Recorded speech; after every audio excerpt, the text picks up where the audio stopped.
Bonsoir les amis. Je vous ai donné rendez-vous tout à l'heure sur la page Patience et vous tout qui fait l'objet de plusieurs restrictions. Je ne peux pas laisser de direct là-bas. Cette page Marlène et vous tout, je l'avais créée comme page de secours et pour publier mon activité personnelle et non interagir avec les internautes. Mais nous allons l'utiliser comme une page de secours afin que je puisse souvent laisser les commentaires sur les sujets pour lesquels vous vouliez que je vous apporte un éclaircissement. C'est vrai que j'étais happée par mon quotidien. J'ai pas trouvé un moment d'échanger avec vous, mais j'ai lu tous vos messages. Je vous remercie pour tous ceux qui s'inquiétaient pour mon état de santé. Je vais très bien, mais sachez que en dehors des réseaux, on a une vie, on a des enfants. Et vous savez qu'en Europe, en ce moment, les enfants ne sont plus à l'école et donc il faut s'en occuper soi-même, il faut être avec eux. Et malheureusement, ça peut faire en sorte qu'on ne trouve plus de temps pour venir échanger avec vous sur les réseaux sociaux. Donc, je vais vous demander, malheureusement, étant donné qu'on va parler d'un sujet sensible, je vais vous prier de partager le direct, de le sécuriser parce que vous savez, j'ai déjà une page qui a déjà été attaquée et donc je voudrais pas perdre de celle-ci parce que cette page, c'est une page où j'ai des personnes qui me connaissent et c'est une page qui est très importante que j'avais pas réservée pour les directs des réseaux sociaux. Et donc, je vais vous donner mon avis rapidement et par la suite, peut-être que je vais effacer parce que je ne compte pas utiliser cette page comme une page pour échanger avec des inconnus. Donc, bonsoir à ceux qui nous rejoignent. Bon, vous qui avez voulu savoir ce que je pense de la CENI à 15 000 francs CFA. Vous savez, les enjeux de la modernité font en sorte que lorsque l'on rend un outil moderne, ça a un coût. Vous ne pouvez pas demander à quelqu'un qui voyage avec le TGV en Europe de payer le même prix que celui qui voyage avec le TER. C'est-à-dire que pour ceux qui sont en Europe, parce que je sais que vraiment ceux qui critiquent le plus le Cameroun, c'est la diaspora. Ils sont dans un continent où ils sont dans des pays où les choses sont très avancées, où des gens ont des ambitions, une autre vision, ils sont peut-être passés à autre chose. Et donc c'est ceux-là qui critiquent le plus le Cameroun. Mais cette critique est nécessaire pour faire avancer les choses dans notre pays. Iris, s'il te plaît, avec ta copine, est-ce que tu peux fermer ma porte? Iris, Nana, s'il te plaît, ferme la porte. Donc voilà, donc je vous disais que mon avis en ce qui concerne la carte nationale d'identité à 15 000, je pense que lorsqu'on améliore l'outil technologique, lorsqu'on améliore la technologie, lorsqu'on améliore la qualité du service, forcément ça a un coût et ce coût va se répercuter. Mais ce que vous devez savoir sur la particularité de la carte d'identité est que la carte d'identité elle est valable 10 ans et donc c'est comme si on vous demandait de faire un document qui vous coûterait que 1500 par an. 1500 par an, à peine 150 francs par mois. Lorsqu'on sait qu'au Cameroun, c'est le pays où on consomme le plus d'alcool. L'année dernière, les brasseries déclaraient avoir vendu pour près de 6 milliards de liquide de bière, 6 milliards de litres de bière. On se demande bien avec quel argent les Camerounais payent cette bière et pourquoi une pièce essentielle dans la vie d'un individu qui coûterait que 15 000 francs devrait poser problème. D'autant plus qu'aujourd'hui, lorsqu'il y a des concours administratifs, lorsque les gens vont faire des consultations dans des hôpitaux, dans certains hôpitaux comme l'hôpital général, je pense que la consultation, une seule consultation, c'est 10 000 francs. Et donc, je ne comprends pas pourquoi les Camerounais estiment que la carte d'identité est trop chère alors qu'on a nettement amélioré la qualité du service, on a amélioré les délais d'exécution, les délais de délivrance des cartes d'identité. Moi, je pense que c'est salutaire. Et donc, le prix reste au niveau de la bourse des Camerounais, d'autant plus que c'est un document qu'on fait que tous les 10 ans. Maintenant, le gouvernement pouvait améliorer, tenir compte du pouvoir d'achat de certaines couches sociales en disant par exemple que la carte nationale d'identité était gratuite pour de 1 an à 15 ans, par exemple. Parce que il est temps aujourd'hui avec la protection de l'identité camerounaise que l'État encourage à ce que les Camerounais s'identifient le plus tôt possible. Comme nous voyons ici en Europe, dès l'âge de 3 mois, un enfant peut déjà avoir ses papiers, même à 1 mois, un enfant peut déjà avoir ses papiers d'identité. Donc, on pourrait plutôt aller dans le sens de rendre gratuit la pièce d'identité pour les mineurs au Cameroun et de la faire payer par les adultes à un certain prix, 15 000, et puis en cas de perte ou de renouvellement, qui est quand même un coût qu'on diminue parce que quelqu'un qui fait sa carte hier et qui la perd, qui revient la faire, l'État devrait quand même le soutenir en faisant peut-être moitié prix, mais on ne sait pas si les prix ont été adoptés. Je ne fais que commenter ce que vous allez laisser sur ma page Facebook. Effectivement, 15 000 francs, à mon avis, dans un pays où les gens dépensent près de 6 milliards pour de l'alcool, je pense que ce n'est pas cher payé. Il y a de l'argent au Cameroun, mais les gens ne veulent pas le dépenser dans des choses qui sont importantes pour eux. Moi, je penserais plutôt que les Camerounais militeraient pour la gratuité de la consultation dans les hôpitaux publics, d'autant plus que on remarque que certaines personnes qu'on amène aux urgences meurent malheureusement aux urgences uniquement parce que il n'y a pas les frais de session. Donc, moi, je pense qu'au lieu d'être dans un combat d'une carte d'identité moins chère, alors que c'est un élément essentiel dans la vie de quelqu'un, l'alcool, c'est pas important, le poisson brisé, c'est pas important. La pièce d'identité est comme le premier diplôme, ce qui vous donne votre nationalité. Moi, je pense que ce n'est pas cher payé. D'autant plus qu'à côté, on a eu le passeport qui est passé à 110 000 ou 120 000. Ça n'a choqué personne, puisque les Camerounais aujourd'hui sont prêts parfois à payer 500 000 pour le passeport. Est-ce qu'on ne militerait pas pour qu'il y ait un passeport camerounais plus cher, mais une carte d'identité gratuite?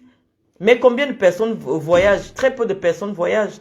L'idée aujourd'hui est de rendre un service de qualité, un service rapide pour l'obtention d'un document essentiel dans toutes nos démarches administratives. Donc moi, à mon avis, ce que je pense, c'est que les 15 000 de la CNI ne sont pas vraiment exorbitants. Et maintenant, j'ai vu une actualité, malheureusement, qui m'a beaucoup affectée parce que c'était une personne que je connaissais. Je n'ai même pas voulu faire un post dessus. C'est le décès de l'ancien lion indomptable Landry Nguemo. Je vous assure, j'ai été vraiment choquée.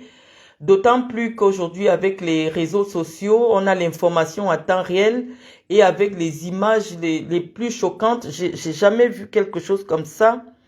Je ne savais pas que la modernité aussi allait nous ramener le fait que on ne respectait plus les dépouilles, on ne préservait plus la dignité des dépouilles. Et ça m'a véritablement choqué de voir quelqu'un avec qui j'ai parlé, quelqu'un que je connaissais, dans cet état. C'était difficile à soutenir. Ça m'a fait très mal de voir dans cet état-là.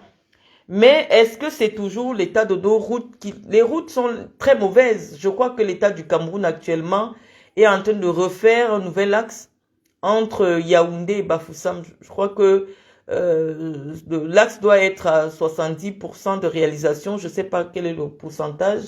Mais la vérité est que généralement, ceux qui vont à l'ouest ou alors ceux qui reviennent de l'ouest voyagent à des heures très tardives.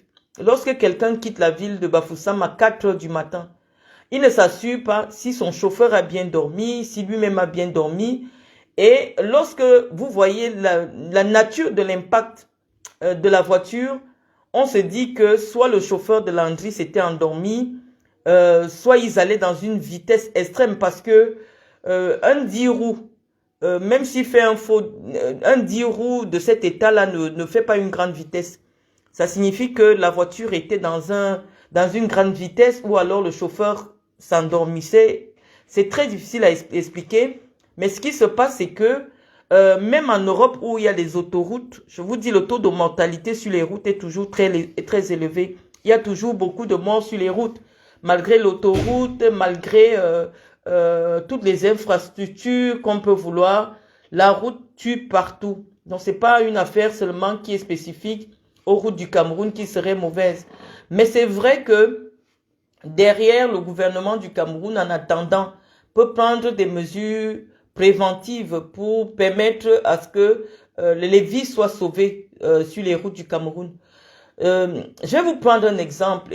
En Europe, pour des petites routes comme celle-là, on pourrait instaurer la circulation alternée. C'est-à-dire que d'une heure à une certaine heure, c'est que les voitures qui montent, et d'une heure à une autre heure, c'est des voitures qui descendent. Mais les Camerounais ne vont jamais accepter parce que les Camerounais sont trop pressés. On ne sait jamais où ils veulent partir, trop vite, trop tôt, trop non. Tout le monde veut toujours être trop pressé. Et donc, malheureusement, la précipitation, le fait d'être pressé, le fait de ne pas savoir gérer son temps, ça peut créer souvent des accidents pareils. Parce que si moi je dois voyager à 20 heures à Yaoundé, je ne sais pas pourquoi le jour d'avant, je ne dois pas être à Yaoundé. Je ne peux pas partir de la région de l'Ouest à 4 heures du matin pour être à Yaoundé vers 11 heures et le soir à 20 heures, je dois voyager. Mais nos frères ont l'habitude de faire ce genre de choses, quitter dans la nuit, voyager dans la nuit, arriver à Yaoundé au petit matin. Et le voyage de nuit sont toujours dangereux. Et les Blancs ont bien compris cela. C'est pour cela que vous verrez en Europe, à une certaine heure, on ferme l'autoroute.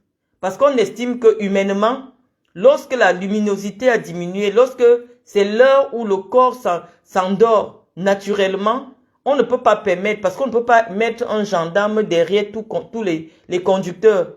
Vous pouvez être prudent, mais quelqu'un s'endort au volant, il entre sur vous, vous allez mourir. Donc, la seule chose que les Français, les Européens font pour protéger les vies est de fermer les routes à une certaine heure. Et ils les ouvrent à une certaine heure pour garantir au moins que ceux qui doivent prendre les routes soient des personnes éveillées. Parce que laisser la circulation comme ça à X heure, 2 heures du matin, 3 heures du matin, les gens circulent, malheureusement, ça peut provoquer des accidents. Mais il y a aussi la fatalité de la vie. Comme on dit, chacun a déjà son moyen. Lorsque on croit en Dieu, on sait que malheureusement, il y a la fatalité de la vie. Quand on est né, on est déjà assez vieux pour mourir. On ne peut pas toujours chercher à expliquer la mort puisque la mort fait partie de la vie. Je sais que nous les Africains, nous sommes tellement attachés à la vie. Or, nous croyons aux morts, nous savons que les morts ne sont pas morts. Mais chaque fois qu'il y a une mort, les gens essaient toujours d'expliquer, de dramatiser. Non, la mort existe et chacun a le moyen par lequel il va partir sur cette terre. Ça peut être par l'accident, ça peut faire très mal. Ça peut être par la maladie, ça peut être par autre chose. Mais un humain, sa destinée est qu'un jour il naît et puis il va mourir. Mais n'essayons pas chaque fois, quand il y a une mort, les gens font comme s'ils n'étaient pas au courant que la mort existe. On essaie d'accuser tel. On ne dit pas que ces choses n'existent pas, mais même si Dieu permet que ces choses existent, c'est parce qu'il dit que pour un but, pour qu'il y ait un but, il faut un moyen. Si tu dois mourir, on va aller appeler ton Satan de venir se mettre sur ta route pour que tu meurs. Donc il y a plein d'éléments que j'ai rappelés ici, à savoir le respect des dépouilles. C'est pas parce que vous avez un téléphone, vous pouvez transmettre une information sans pour autant aller filmer la dépouille de quelqu'un. Je trouve que vous ne vous rendez pas compte que toutes les images qui restent que vous envoyez sur Internet resteront toute la vie. Et personne ne veut voir son proche parent dans ces conditions. J'ai vu, ça devait être le chauffeur de Langry avec les pieds carrément écrasés. Les gens ont filmé. C'est très douloureux. C'est vrai que avec les téléphones, il y a des reporters d'un nouveau genre. Mais je vais vous exhorter, chers frères africains, parce que ce n'est que vous qui faites ce genre de choses. Essayez de préserver la dignité des gens. Même un mort a droit à la dignité. La mort est une réalité. On meurt. Ne soyez pas toujours surpris par la mort. La mort, elle existe. Une personne peut vivre 30 ans et réalise ce qu'un homme de 90 ans n'a jamais réalisé. Et je pense que le jeune Landry nous a apporté la preuve que la vie peut être courte, mais enrichissante. Il a tout eu, il a tout fait. Et donc, si Dieu a estimé que sa vie il avait réalisé tout ce qu'un être peut réaliser en très peu de temps. Il allait se reposer. Et donc, nous devons respecter ça. Nous devons rendre gloire aussi au Seigneur pour la vie qu'il lui a donnée et pour l'empreinte de sa vie qu'il a laissée sur la terre. Au lieu de commencer à épiloguer, de chercher à politiser tout, non. Même en Europe, avec des autoroutes formidables, il y a des gens qui meurent sur la route. On ne vous a pas dit, regardez les taux de la mortalité sur les routes en France. On vous dira toujours qu'il est toujours très, très élevé, malgré les tests, l'alcotest, malgré les radars, malgré les autoroutes à 6, 7 voies. Il y a toujours les morts sur les routes. Parce que malheureusement, quand vous allez sur la route, vous utilisez une machine que vous ne maîtrisez pas. Vous avez souvent vu ici en Europe de nombreuses voitures être rappelées parce qu'on dit qu'il y a un défaut technique. Vous ne savez pas, il y a des gens qui ont des voitures avec le compteur à 160, 170. Mais quand ils voient la route dégagée, ils se disent, ah, je vais un peu essayer. Sauf que le blanc, lorsqu'il a testé la voiture, il n'a pas testé la voiture à 220 km/h en vitesse dans un impact. Lorsque vous voyez l'impact de la voiture, vous savez, vous imaginez que cette voiture devait être au minimum à 140 km/h. Or, la route, les langues de chat, comme vous appelez vous-même au Cameroun là, quand c'est en France, la route actuelle qui va à l'ouest, le maximum devrait être à 80 km/h. Mais personne n'accepterait faire 7 heures de route entre Yaoundé et Bafoussam. Personne ne peut accepter faire 7 heures de route.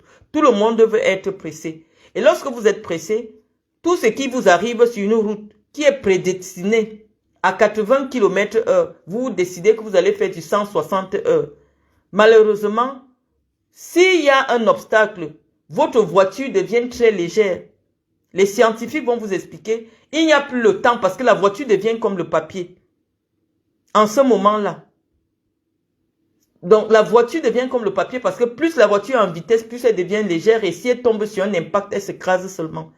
Donc, il faut faire de l'autodiscipline.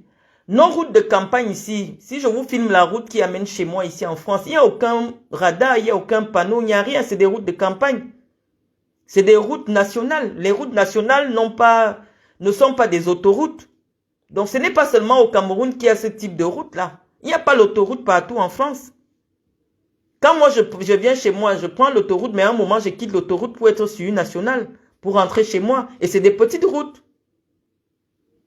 Mais consciemment, vous devez vous dire que lorsque la route devient petite, pour que la voiture soit lourde et que je puisse maîtriser mon frein au moment où je vais vouloir freiner, ma voiture ne doit pas être en excès de vitesse. Puisque lorsqu'une voiture est en excès de vitesse, pour la freiner, c'est très compliqué. On vous prend l'exemple du TGV. Quand on lance le train en TGV, je vous dis, on commence à le freiner pour qu'il s'arrête à Paris. On commence à le freiner même à 100 km de Paris pour qu'il vienne s'arrêter à Paris. Parce que quand c'est lancé, pour freiner, c'est très compliqué.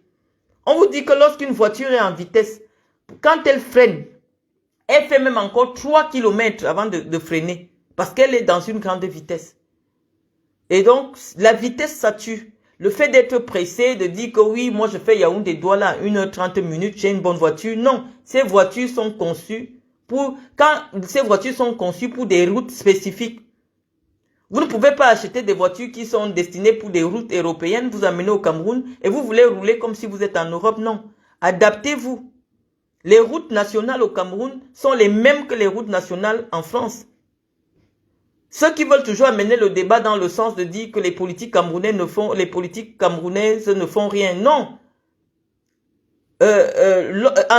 Quelqu'un qui voyage avec l'autoroute en France dépense en termes de péage au moins 120 000 pour faire 300 ou 400 km. Il dépense beaucoup d'argent aller-retour. Si on vous demande de commencer à payer le péage à 15 000, vous serez encore les premiers à dire non, comment on peut mettre le péage à 15 000? Or, c'est les prix, le coût d'un péage, c'est-à-dire l'entretien, la surveillance, la qualité, la fiabilité, ça a un coût. Comme je vous disais tout à l'heure en ce qui concernait la carte d'identité. Lorsque vous n'avez pas les moyens, contentez-vous et adaptez-vous à ce que vous avez. Parce que l'autoroute viendra aussi avec des taxes relatives à l'utilisation de ce type d'équipement-là. Donc, moi, je pense que c'est inutile de toujours mettre la politique partout, là où on peut simplement faire de la sensibilisation, là où on peut simplement dire aux Camerounais, écoutez, la France a pris 200 ans avant d'avoir sa première autoroute. Le Cameroun n'a même pas encore 100 ans après son indépendance. Il n'y a pas encore 100 ans.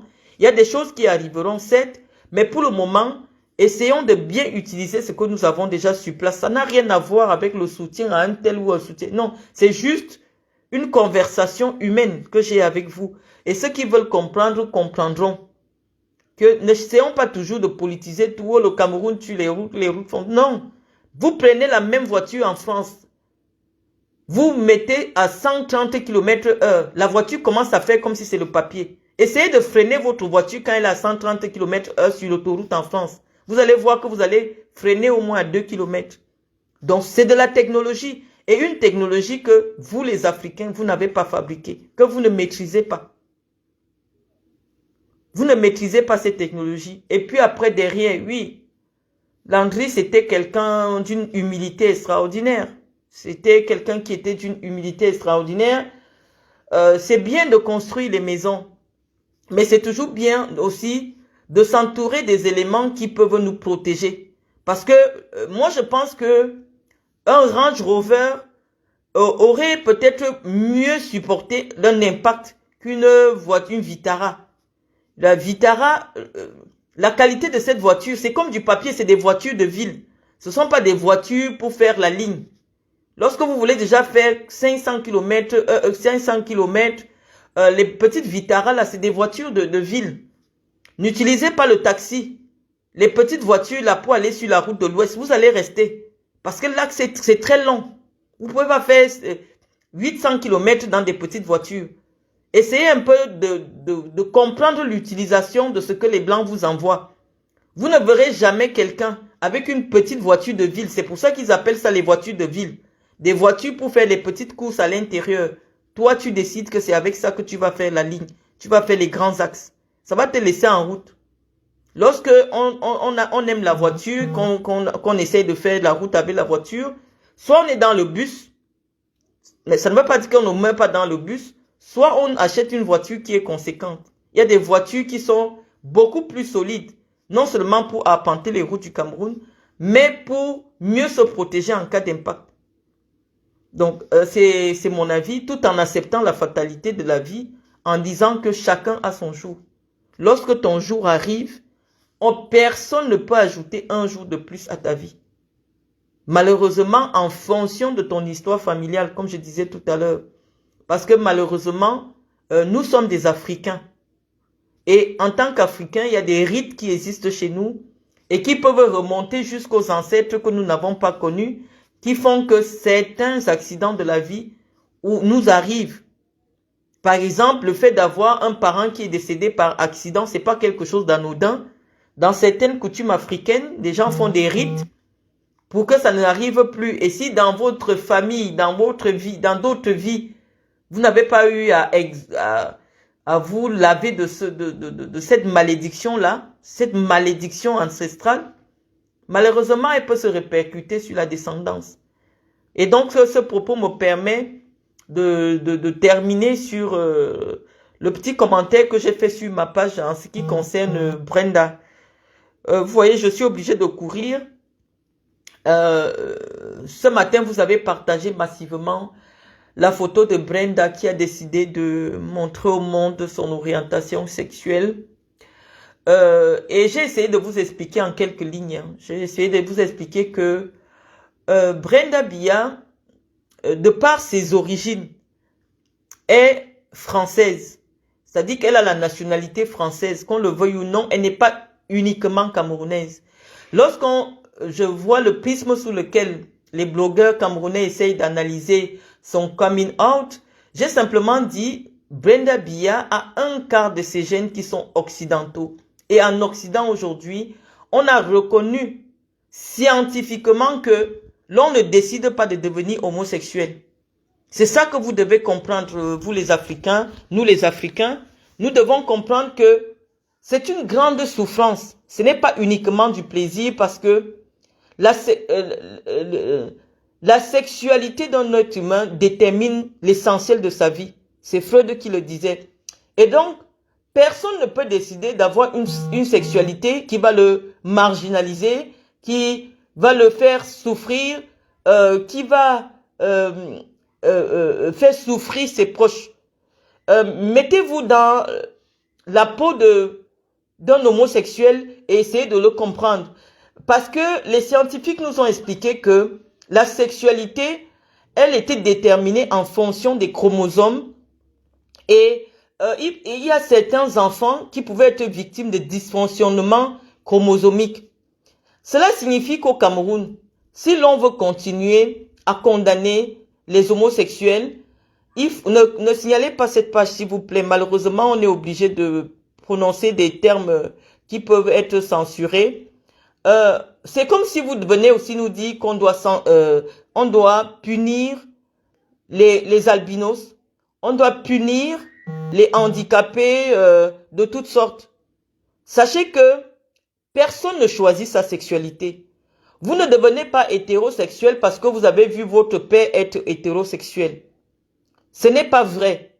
On vous dira que 90% des grands scientifiques, des grands intellectuels d'Aristote, de Platon, de Socrate et tout ça, c'était des personnes homosexuelles. Et leur production, leur contribution au développement de l'humanité ne fait l'unanimité. Ça veut dire que les homosexuels sont des personnes normales. Vous qui aimez la mode, là, dans le milieu de la mode, 90% des créateurs de mode ont une sensibilité féminine. Pour la plupart, certains parmi eux sont des homosexuels malheureusement. Donc leur contribution, la contribution d'un individu, la contribution intellectuelle, la contribution sociale d'un individu ne dépend en rien, ne dépend pas de sa sexualité. Mais on voulait simplement vous dire que c'est un dysfonctionnement qui ne peut pas être attribué à la seule volonté de l'humain. Parce que lorsque vous vous formez dans le ventre de vos parents, vous ne choisissez pas la couleur de vos yeux, vous ne choisissez pas votre taille, vous ne choisissez pas la couleur de votre peau. Vous naissez avec un héritage génétique que vous devez assumer tout au long de votre vie. Et on vous dit que les scientifiques européens ont apporté la preuve que la détermination de la sexualité était du simple fait des chromosomes et donc ne dépendait pas de quelqu'un. Il y a des gens qui naissent filles, mais avec tous les traits sexuels des garçons. Et donc ces personnes ne font pas exprès, on l'a dit. Et je vois de nombreuses personnes venir nous dire, mais Paul Biya a dépénalisé l'homosexualité au Cameroun. Non, la loi d'un pays n'est pas de la seule volonté d'un seul individu. Je l'ai dit en commentaire, et comme je sais que vous écoutez mieux les choses quand je l'ai dit verbalement, une loi dans un pays est le substrat, c'est-à-dire le substrat d'une volonté collective. Ce sont nos députés, nos représentants qui partent exprimer notre volonté. Et au vu de nos traditions ancestrales, nos ancêtres n'ont jamais su que c'est dans le ventre que l'enfant, lui-même sans choisir, ce qui forme l'enfant, forme aussi ce qu'il va aimer dans le sexe. Donc l'enfant ne choisit pas ce qu'il va aimer, un homme ou une femme. L'enfant ne choisit pas. L'enfant naît en fonction des informations des chromosomes. La sexualité d'un enfant est dans les informations de ses chromosomes, les chromosomes qui le forment. Donc, vous ne pouvez pas rendre quelqu'un responsable de sa sexualité.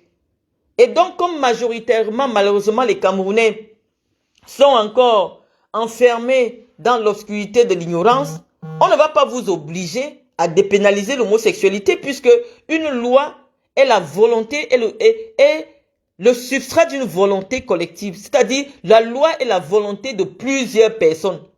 Mais si plusieurs personnes, en fonction de leur religion, en fonction de leur tradition, ne sont pas encore prêts à admettre que ce n'est pas toi qui choisis d'être albinos, tu nais albinos. Il y a des traditions en Afrique où dès lors qu'un enfant naît albinos, cet enfant est zigouillé. Mais ce n'est pas pour autant que c'est l'enfant qui a choisi d'être albinos. Si vous considérez que l'homosexualité aussi est pareil, puisque c'est la vérité scientifiquement établie, Que rien n'explique pourquoi, malheureusement, un enfant qui naît dans un couple d'hétérosexuels pur et dur devient efféminé, devient homosexuel ou devient masculinisé. On vous explique, les scientifiques vous disent que malheureusement, il peut avoir des dysfonctionnements au moment où un enfant se forme dans le ventre. Et Freud va même plus loin lorsqu'il explique que la première sexualité d'un enfant est l'homosexualité.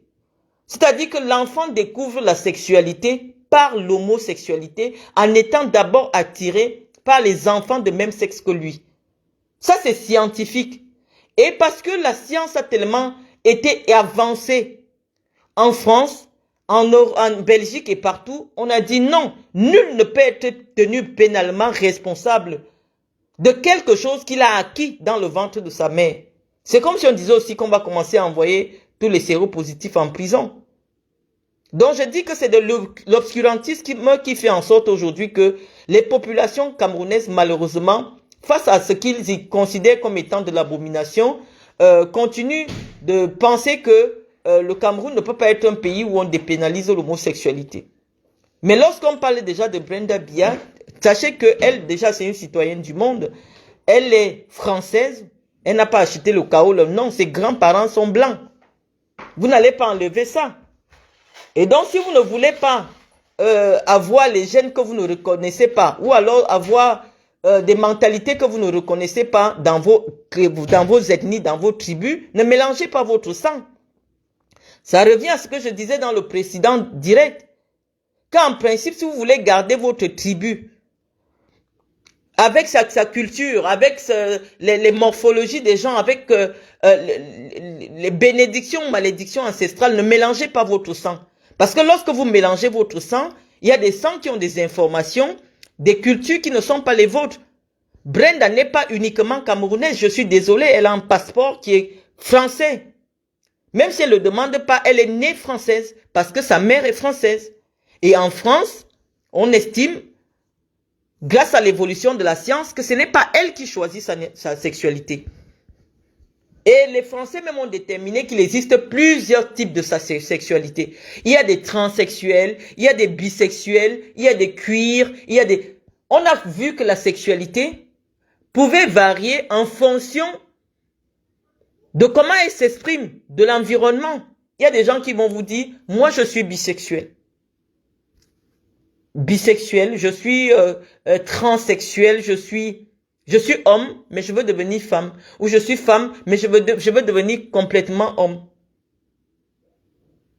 Et cette question s'est posée en France et des intellectuels ont planché. On a dit, au nom de la liberté, on ne peut pas dire que tous les citoyens naissent égaux en droit et en devoir et décider qu'il existe une catégorie de citoyens à qui on va enlever le droit de vivre librement leur sexualité sous le fallacieux prétexte que c'est une sexualité qui ne nous convient pas.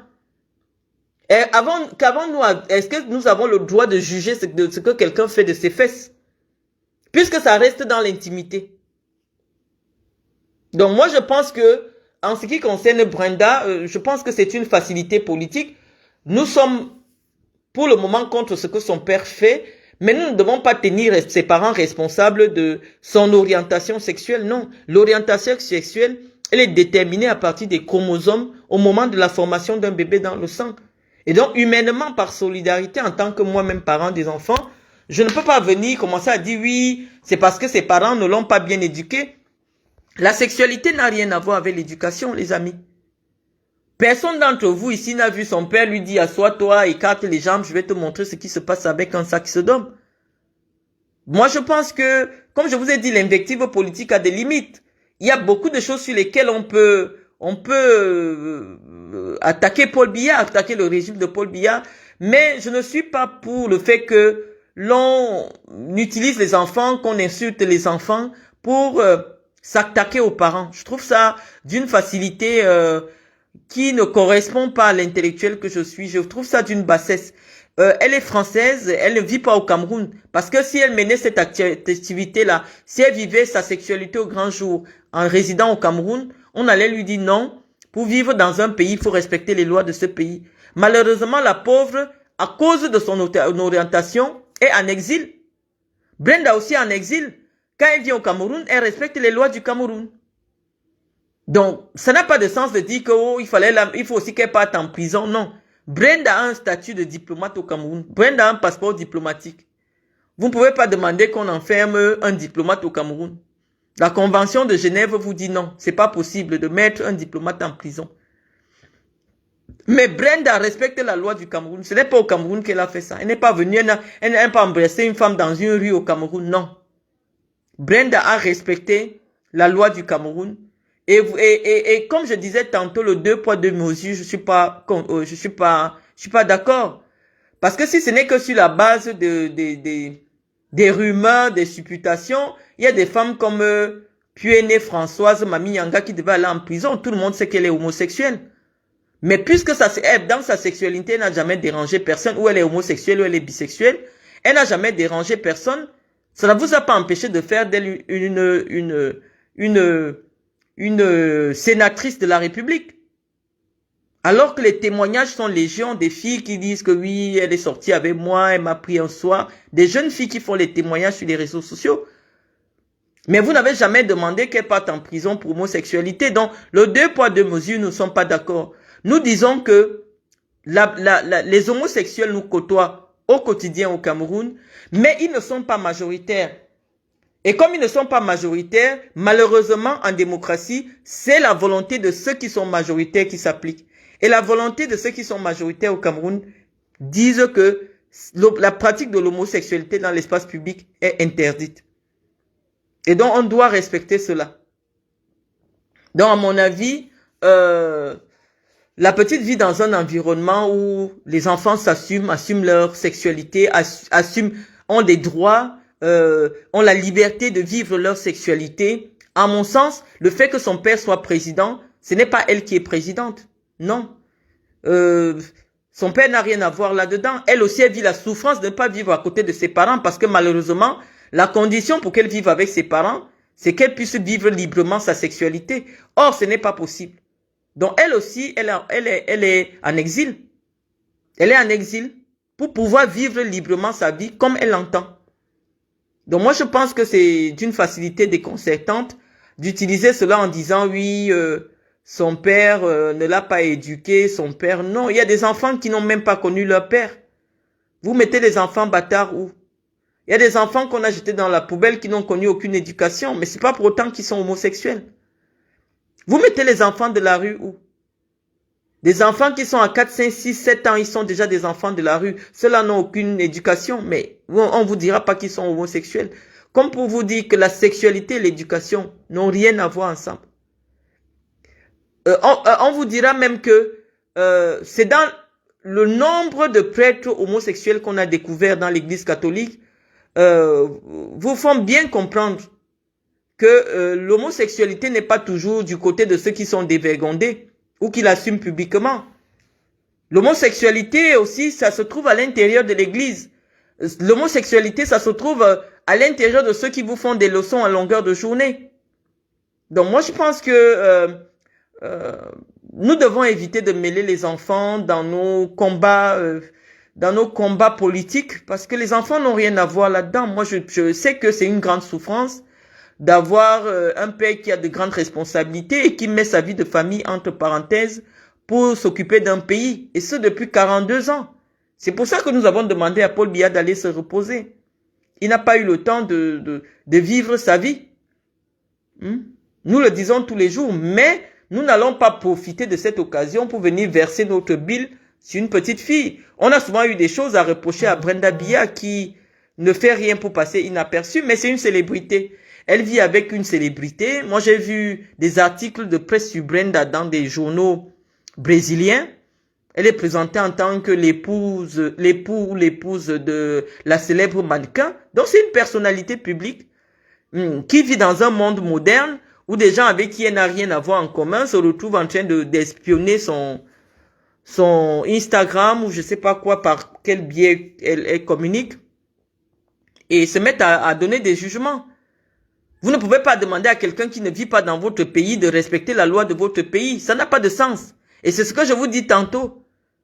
Lorsque quelqu'un commet une infraction hors du territoire du Cameroun, il ne peut pas être tenu pour responsable au Cameroun. On le dit tous les jours. Qu'il y a un lieu pour que il y a un lieu, le lieu de commission d'une infraction est importante pour que le tribunal ou la loi de ce pays puisse connaître, ou alors les tribunaux puissent connaître de cette infraction-là. Quelqu'un en France ou à Genève, elle commet une infraction, vous demandez qu'il faut qu'elle vienne faire la prison au Cameroun. Est-ce que ça a un sens? Donc voilà les amis, j'étais au pas de course. J'ai essayé de vous dire ce que je pensais de toute cette actualité. J'espère qu'elle va vous aider. Ce que je vous ai dit va vous aider. Mais comme je vous dis, c'est l'été. Hein. Il fait très chaud, il fait très bon. C'est le moment pour nous de nous promener. On vit dans un pays où pendant 9 mois, sortir c'est difficile. Dans les 3 petits mois où il y a le soleil, c'est le moment que nous profitons pour être aussi avec nos enfants, pour faire, pour vivre un peu normalement en attendant que le froid revienne dans 3 mois. Donc malheureusement, je serai pas très présente tout le temps pour vous sur mes pages Facebook. Mais je vous remercie de vous préoccuper pour moi. Je vais très bien. Et malheureusement, comme il fait chaud, même s'asseoir et faire un direct, ça devient pénible. Donc sur ce, les amis, je vous souhaite une très belle soirée. Je ne sais pas si j'ai oublié quelque chose parce que je ne vois pas vos commentaires. Mes pages sont extrêmement restreintes. Je vois pas vos commentaires. Oui, je vais peut-être laisser un petit mot à l'attention de Madame Chapuis qui tout le temps essaie de me citer dans ses directs. Guylaine Chapuis, vraiment, ma mère, je sais pas quel âge tu as, mais ça se voit que tu as atteint les 70 ans. Et quand je vois les 5 mois de clash que tu as passé avec moi et ce que tu es devenu, moi je veux plus clasher avec toi parce que je ne veux pas avoir ta mort sur ma conscience. C'est très difficile de voir quelqu'un sombrer comme ça à vue d'œil. C'est-à-dire, non seulement les gens ont découvert que tu es une mythomane, tu mens surtout, ça devient même vulgaire et risible, mais en plus de ça, le fait que je te fasse douter de ton estime de toi, tu allais détruire ton visage. Tu ne ressembles plus à rien, ça me fait de la pitié. J'ai même pitié de toi. Donc, Madame Chapuis, ne parle plus de moi, trouve quelqu'un d'autre. Je t'ai dit, j'ai été formée pour communiquer et je connais les dégâts de mon propos sur un individu. Je ne communique pas souvent pour les individus, mais lorsqu'un individu vient m'interpeller, il faut que cette personne soit sûre d'être solide mentalement. Parce que ce que je dis laisse beaucoup de traces. Donc, il faut faire attention.